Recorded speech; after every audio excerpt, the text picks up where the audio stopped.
Pues apenas publicada la convocatoria para elegir al coordinador de la Cuarta Transformación en la Ciudad de México, ya hay 3 perfiles pues más que apuntados. Se trata de Omar García Harfuch, Clara Brugada y Hugo López-Gatell. Los 3 ya platicaron con Sin Embargo en distintos momentos y se trata de perfiles importantes dentro del equipo del presidente López Obrador, gente afín a él desde hace muchísimo tiempo, algunos con menor trayectoria, pero sin lugar a dudas, pues ya son 3 personas, 3 perfiles, los que van a enfrentar este proceso electoral en una Ciudad de México que hace algunos años, en específico en 2021, pues se quebró, algo se quebró con la izquierda, llegan los partidos del Frente Amplio por México, PRI, PAN y PRD, a ocupar diversas alcaldías. Entonces esta elección del 2024 es importante y ahí están ya quienes quieren encabezar esa lucha para recuperar y mantener la Ciudad de México. 3 pesos pesados que están buscando ser el candidato de Morena, de la izquierda, para jefe o jefa de gobierno en 2024. Aquí en estos espacios, en Los Periodistas y Café y Noticias, pudimos entrevistar a Omar García Harfuch, a Hugo López-Gatell y también a Clara Brugada, quien le daba una entrevista hace varias semanas, meses a los periodistas, pero también la recuperamos y la traemos porque ha hablado con el equipo de Sin Embargo estos 3 perfiles con los cuales se busca recuperar el terreno perdido de Morena en Ciudad de México en 2021. ¿De qué forma? Pues con estas 3 figuras que han sido bastante allegadas, como bien mencionabas, al presidente López Obrador, y que con eso parece que entendieron y que deciden recuperar este bastión que tanto le ha dado a la izquierda, que es la Ciudad de México. Sí, son perfiles muy distintos, ¿no? Mucho. O sea, vemos a una Clara Brugada que es un personaje muy importante en Iztapalapa, a Omar García Harfuch que carga con un historial que está lleno de dudas. Él en la entrevista con los periodistas también intenta como aclarar ciertos puntos, por ejemplo, esta relación con García Luna, con Cárdenas Palomino, qué pasó, qué papel tuvo él en la desaparición de los 43 normalistas, que son asuntos que la gente se los cuestiona en redes sociales de manera permanente. Entonces, él, digamos, es un perfil más cercano a Claudia Sheinbaum, pero también ahorita ya se le escucha decir, no, yo estoy con el proyecto del presidente López Obrador. Y por otro lado tenemos al doctor Hugo López-Gatell, que también carga con el asunto pandemia. Le preguntábamos en Café y Noticias, pues cómo le iba a hacer, ¿no? Para quitarse, pues, muchas de las críticas que también la oposición no lo deja, con apodos, su nombre es constantemente tendencia en redes sociales. Entonces, el asunto no está fácil, pero pues es también crucial empezar a ver cuáles son los perfiles que va a postular Morena, porque pues sí, ellos también lo reconocen. La Ciudad de México tiene clarísima esta tendencia de votar siempre por los candidatos de los partidos de izquierda. Entonces, pues vamos a ver si les parece lo que comentaron, insistimos, en distintos momentos. La entrevista con Clara ya tiene algunos meses.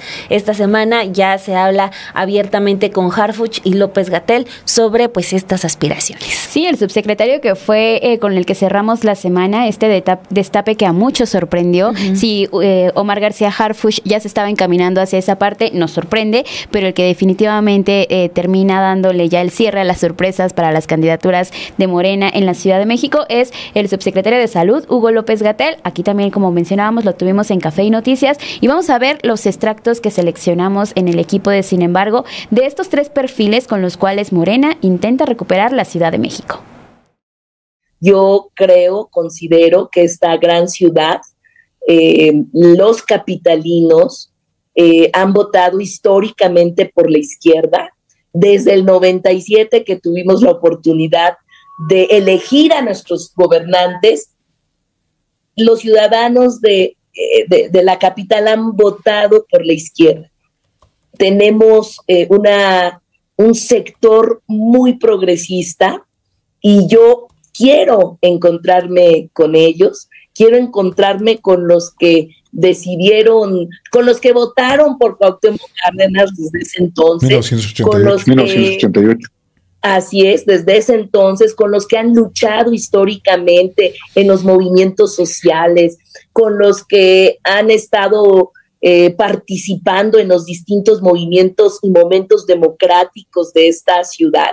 Yo me siento precursora de la democracia de la Ciudad de México. No vengo de ahorita, vengo de décadas de lucha, y así es, hay que interpelar a todo ese sector que estuvo con Andrés Manuel en el desafuero, que apoyó la lucha de las mujeres, los matrimonios igualitarios, el derecho de decisión del propio cuerpo de las mujeres, las Adelitas que defendieron y que estuvieron en contra de las privatizaciones, los grandes movimientos sociales de jóvenes, Yo Soy 132, hasta los jóvenes que fueron a rescatar vidas en el sismo del 2017, la población que decidió votar en el 2018 por cambiar el rumbo de este país y de esta ciudad,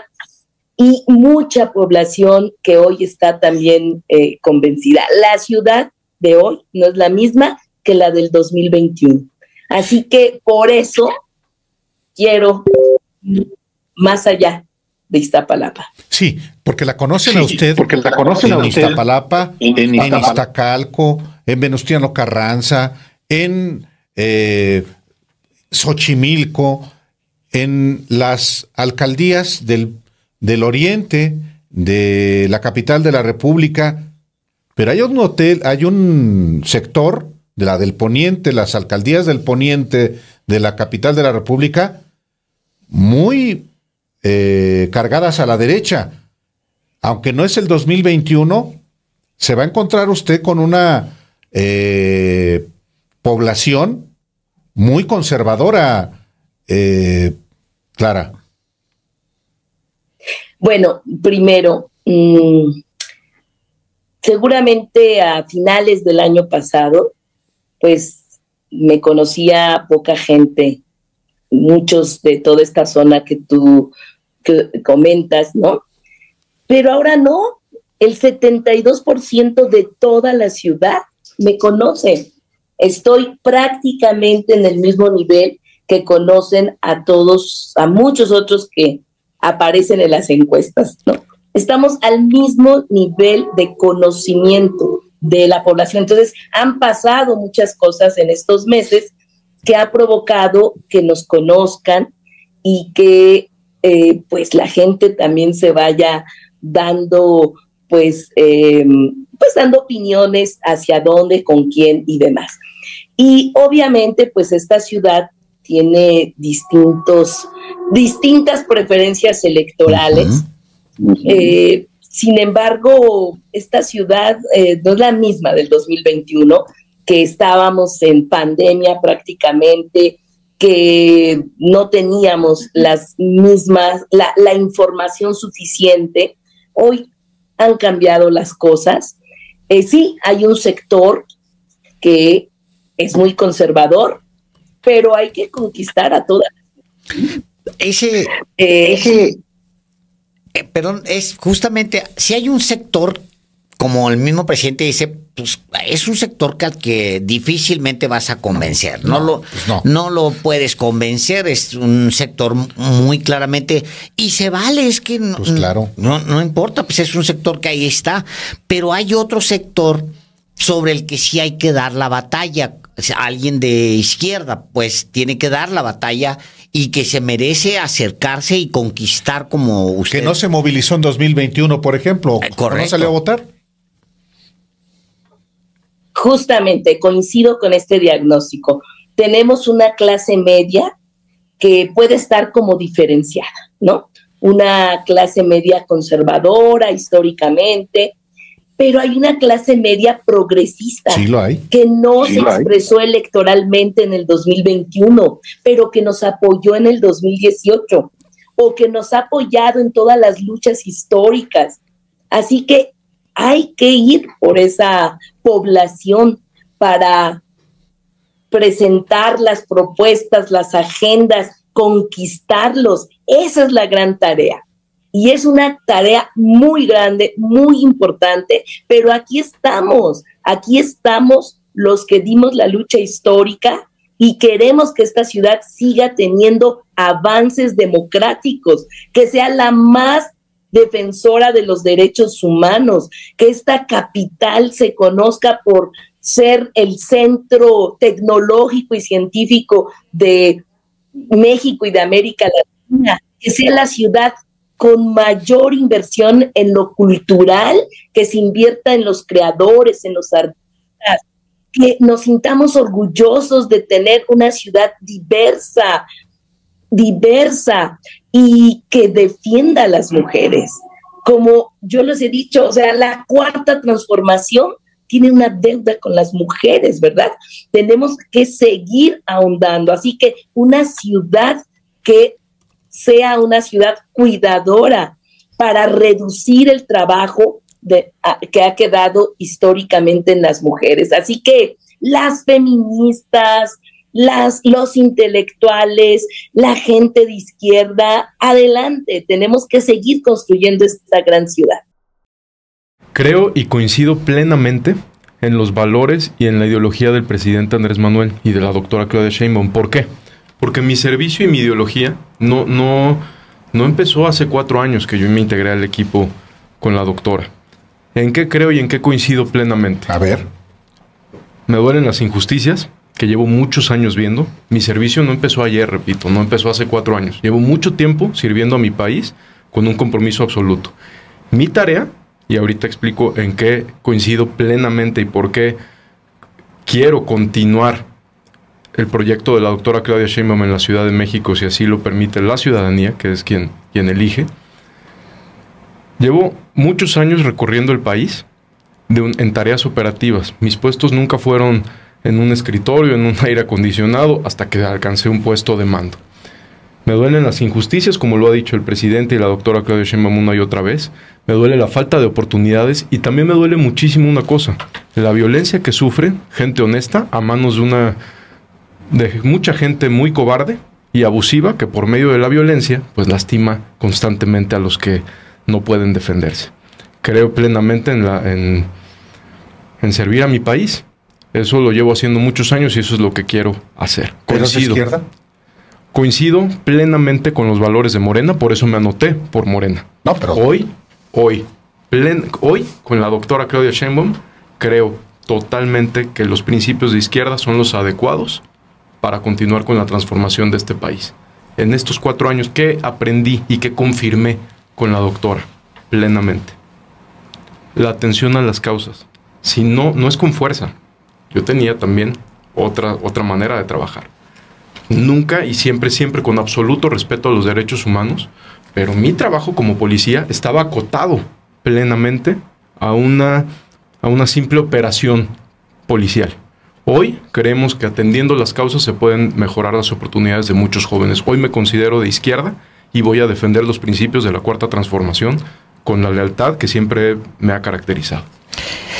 Esta es una ciudad que tiene esa raíz, es una ciudad que vio a Rosario Ibarra de Piedra protestar, que vio a Eberto Castillo tomar las calles. O sea, es una ciudad. Aquí hizo 4 veces campaña Cuauhtémoc Cárdenas, por ejemplo, ¿no? Luego se nos olvida, pero 4 veces, 3 presidenciales y la de jefe de gobierno, y luego toma la alcaldía para la izquierda, y desde entonces, salvo el espacio, y ahí va la pregunta, salvo el espacio de Miguel Ángel Mancera, que algunos dicen, no, si él se mantuvo en el PRD, ¿no? Algunos, y otros dicen, yo coincido con esa segunda visión, que es que más bien se ganó por la izquierda, pero se caminó hacia la derecha encantado de la vida. Y son lapsos que ni modo, se dan en la historia política. ¿Usted se siente, Omar, como para dirigir esta entidad? Una entidad que y cuidando mucho los términos también, porque creo que su candidatura es para los comités de... Sí.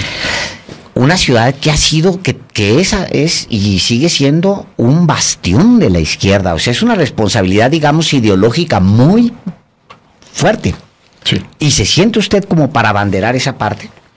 Sí me siento, y no solo me siento capaz, me siento obligado a hacerlo.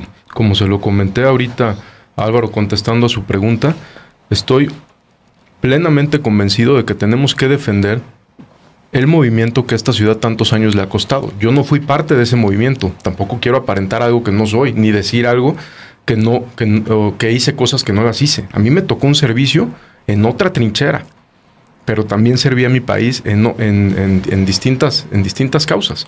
Hoy estoy convencido de que defender a esta ciudad, que es plenamente progresista, también no es una ciudad de derecha y no queremos que sea una ciudad de derecha. Y por supuesto no nos vamos a inclinar en ningún momento porque no creemos en eso. Hay una biografía de los más recientes 4 años en labores de seguridad, primero en la Procuraduría, que después se convirtió en Fiscalía, luego en la Secretaría de Seguridad Ciudadana. Pero hay, previo a eso y a los resultados, también una etapa que también en el servicio público, en la entonces Procuraduría General de la República, como sucesor del jefe de la Oficina de Investigación Criminal, Cerón, tuviste uno. Y antes en la Policía Federal. Esos son los cuestionamientos que también se te formulan, hasta la participación en la desaparición de los jóvenes de Ayotzinapa, que estabas tú, dices, aquí lo hemos platicado, en Michoacán, pero tenías información de lo que ahí pasaba, antes y después. Claro, por supuesto, y esos cuestionamientos a mí me gusta siempre que los hagan, porque es una oportunidad cada vez más de aclararlos.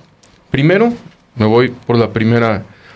Cuando yo llego a la Agencia de Investigación Criminal, el que era director, Tomás Cerón, había salido y había sido removido probablemente 3 meses o más antes. Yo nunca trabajé con él, pero estos datos no me lo tiene que creer la gente a mí. Todos estos datos se pueden pedir por transparencia. Yo nunca participé en un grupo de investigación cuando él era director de la agencia.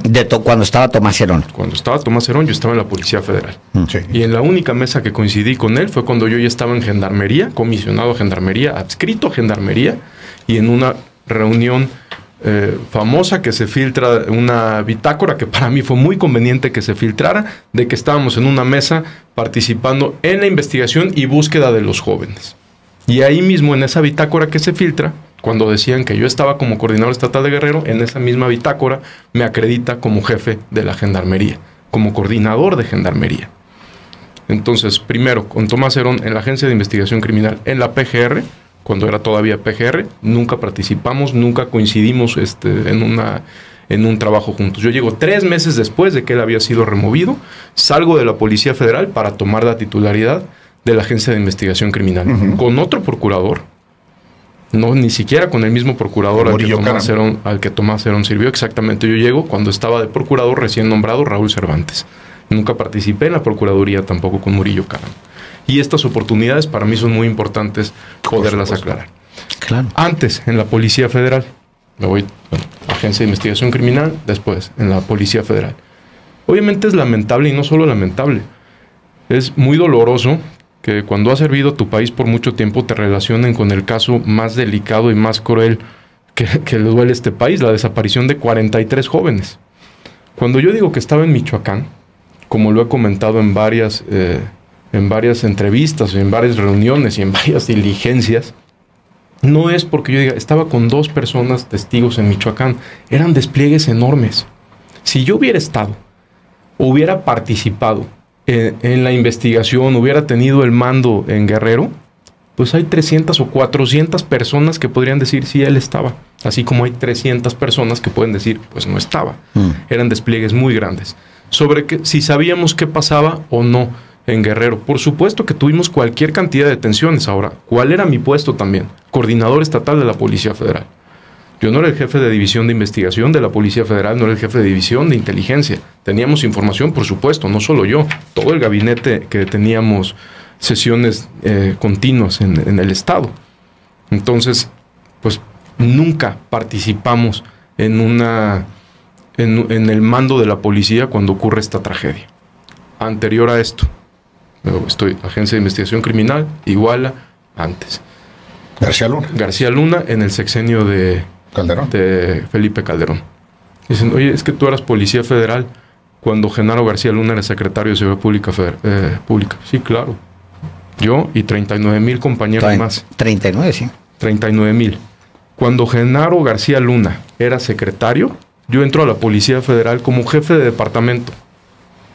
O sea, después de ser jefe de departamento fue subdirector de área. Después director de área ya en otra administración. Todo esto también se ha acreditado y está por transparencia. Es muy fácil poder acreditar si yo estaba alguna vez, una sola vez en la oficina o en el entorno cercano a Genaro García Luna. Pues obviamente no. Siendo secretario yo lo vi 2 o 3 ocasiones. La primera en un simulacro de condecoración, ni siquiera en la condecoración, en un simulacro de condecoración. Después, en un aeropuerto, en el hangar de la Policía Federal, donde pasó, saludó de mano. Y en otra ocasión, igual saludo de mano. Nunca estuve bajo sus órdenes directas, nunca recibí una orden directa de él, nunca tuve un diálogo de esta manera con él, o ningún otro tipo de diálogo más que un saludo. Era un secretario de Seguridad Pública Federal. Hay subsecretarios, había jefes de división, comisionados, etcétera. Era una barrera enorme. En la policía es muy fácil que si tú trabajas con una persona, cualquier compañero, como estamos aquí en esta oficina, puede decir, sí, claro, yo vi a Omar sentado en esta oficina. Claro. Nadie lo puede decir y nadie lo va a decir. Pero usted tiene pedigrí.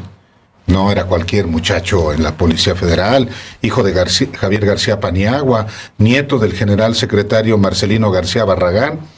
No era tan... tenía un tropa. Qué bueno que comenta jerarquía. Eso. Qué bueno que comenta eso, porque mi expediente, mi carrera, y muchísimos compañeros sumamente valientes, que muchos me acompañan hasta hoy, pueden corroborar que nunca estuve. Si hubiera sido con ese pedigrí y ese trato especial, yo hubiera estado desde el día 1 sentado en una oficina con aire acondicionado, como muchísimos compañeros en muchísimas áreas ha habido, que nunca salen a campo. Mi posición y mis tareas, lo digo con muchísimo orgullo, siempre fueron tareas operativas de contacto con la gente y quitar verdaderamente gente mala y abusiva. Yo nunca estuve dando órdenes en un escritorio hasta que fui jefe de división. Y siendo jefe de división, aún continuaba con operativos en campo. Entonces, no puedo decir, ojalá que hubiera sido así. No, qué bueno que no fue así. Porque esto que soy hoy es resultado de todo lo que viví en esas administraciones también y lo que me tocó ver con el contacto en la gente directo.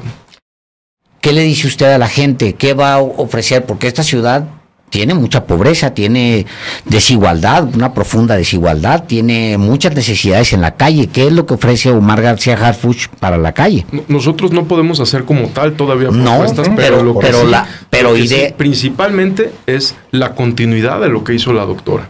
Y en seguridad, los principios muy claros. Mi carrera ha estado también basada en el respeto a los derechos humanos. Yo no tengo carpetas de investigación por violación a derechos humanos. El tiempo que fui secretario, casi 4 años, me faltaron 8 días para los 4 años, nunca hubo un solo acto de represión. Y cuando hubo abuso de autoridad, a diferencia de otras administraciones donde solo había una carpeta de asuntos internos y suspendido, aquí tenemos, lamentablemente lo digo, más de 300 policías con carpeta de investigación y varios con órdenes de aprehensión que fueron detenidos por cometer delitos graves.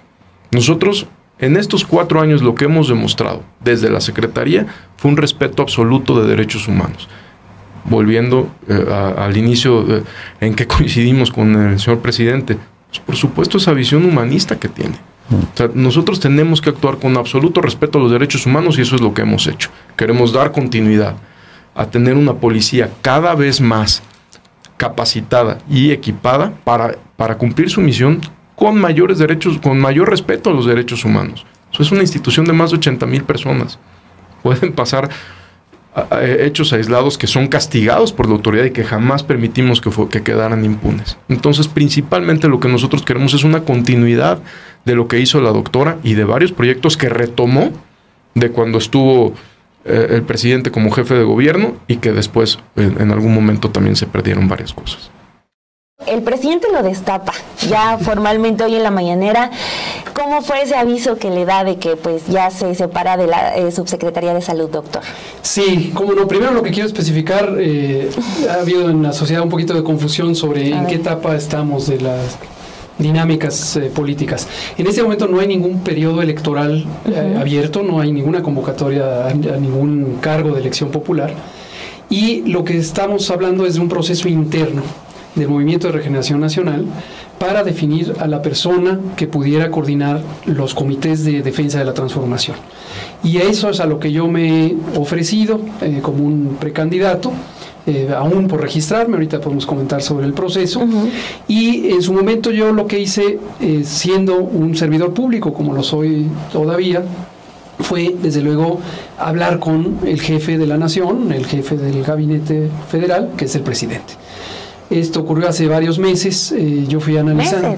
Sí, yo fui analizando conforme se iba dando la dinámica social y política del país, pues analizando cuáles son las situaciones que pueden dar oportunidades a colaborar, a contribuir a la transformación. Es impresionante cómo estos procesos de transformación social, política, nos envuelven, nos apasionan y nos llaman a un sentido de responsabilidad y de entrega totales.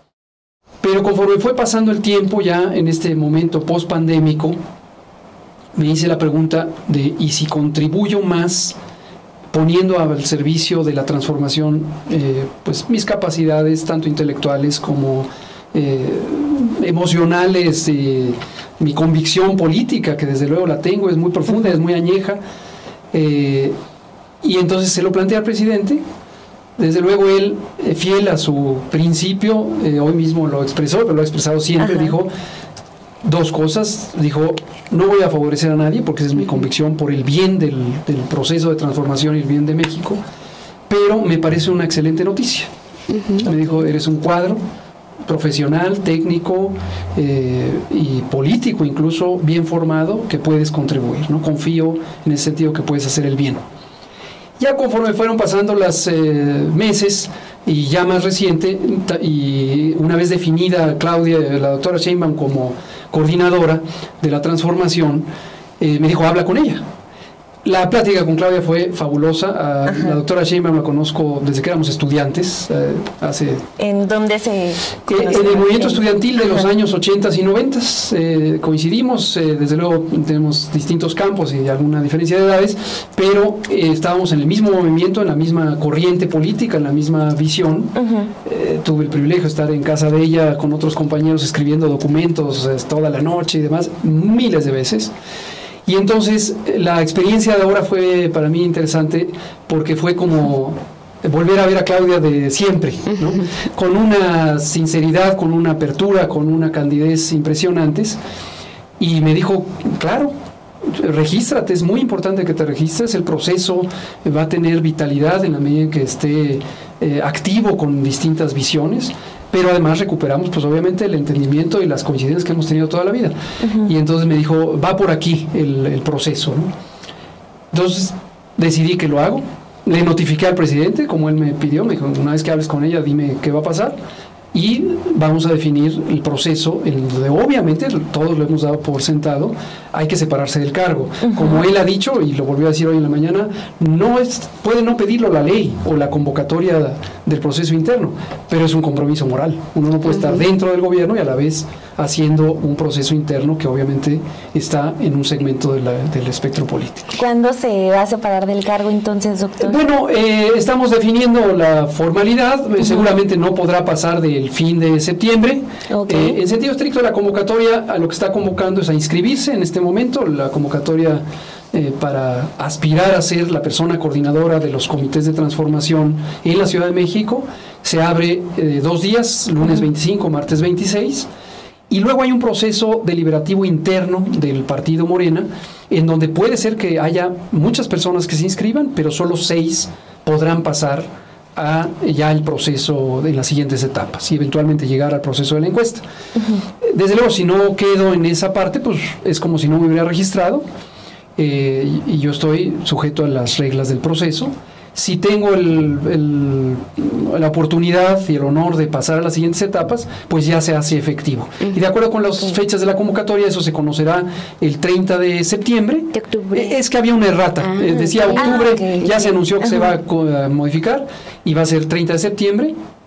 Y entonces sí ya formalmente estaría yo participando en el proceso y ahí es inevitable, renunciaría.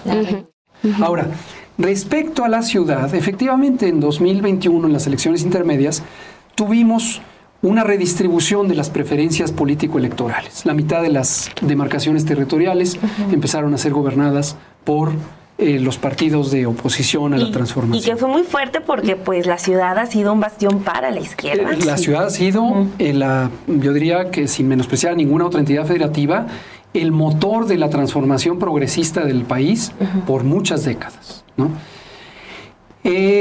Incluso antes de los triunfos de 1997, los movimientos sociales, no todos, desde luego, pero muchos han finalmente representado en la conciencia pública de las personas que vivimos o viven en la Ciudad de México. Entonces, en ese sentido, lo que pensamos es que definitivamente hay que hacer más esfuerzos en términos de comunicar un mensaje que es relativamente simple. El odio no ayuda y el odio le sirve a quienes quieren mantener privilegios, resguardar intereses privados o de pequeño grupo. El odio le sirve a quien quiere ahuyentar a la transformación, que es una transformación en pro de la libertad, de la democracia, de la inclusión. Y les doy un campo, por ejemplo, el tema económico.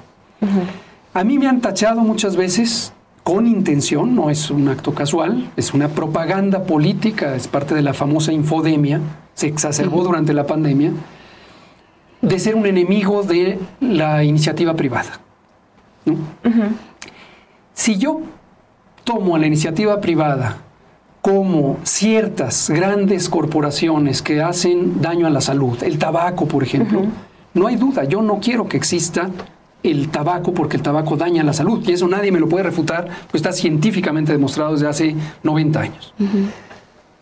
Pero eso no quiere decir que yo sea enemigo de un campesino que cosecha tabaco o cultiva tabaco. Que sea yo enemigo de la persona que tiene una tiendita y entonces tiene que vender distintos productos y resulta que uno de ellos es tabaco. Yo no soy enemigo de toda esa gente. No soy enemigo, por ejemplo, de quienes venden ciertos otros productos como son la comida y la bebida chatarra y que ese es su medio de subsistencia en una tiendita, en una cadena de distribución. Entonces ahí es donde entra el lenguaje engañoso. Y mi perspectiva es, hay un megapoder, un gran poder, que son las grandes fortunas nacionales e internacionales, cuya existencia depende de todo el resto de la sociedad. Y les pongo un caso muy claro.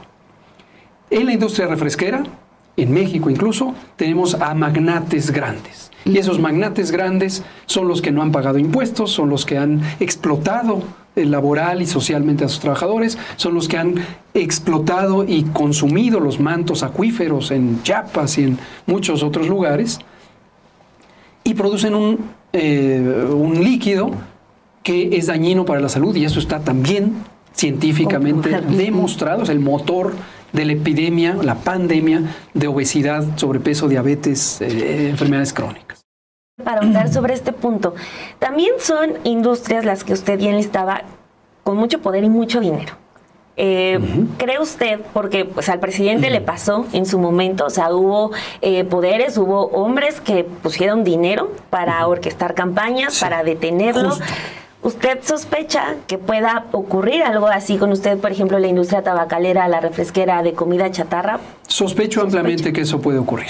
Definitivamente. Hay compañeros de organizaciones sociales que conocemos que llevan en esta lucha honesta durante mucho tiempo por la salud, por el medio ambiente, etcétera, y que han sufrido, por ejemplo, espionaje. El famoso caso del espionaje con Pegasus que ocurrió en el sexenio pasado, en donde todos los indicios indican que fue la industria refresquera, posiblemente internacional y posiblemente con expresiones nacionales, en complicidad con funcionarios del gobierno 2012-2018. Pero como la guerra sucia, Efectivamente, cuando el presidente López Obrador sufrió la guerra sucia y aquel famoso, infame lema de es un peligro para México, sí, hubo corporaciones empresariales que estaban metidas en eso.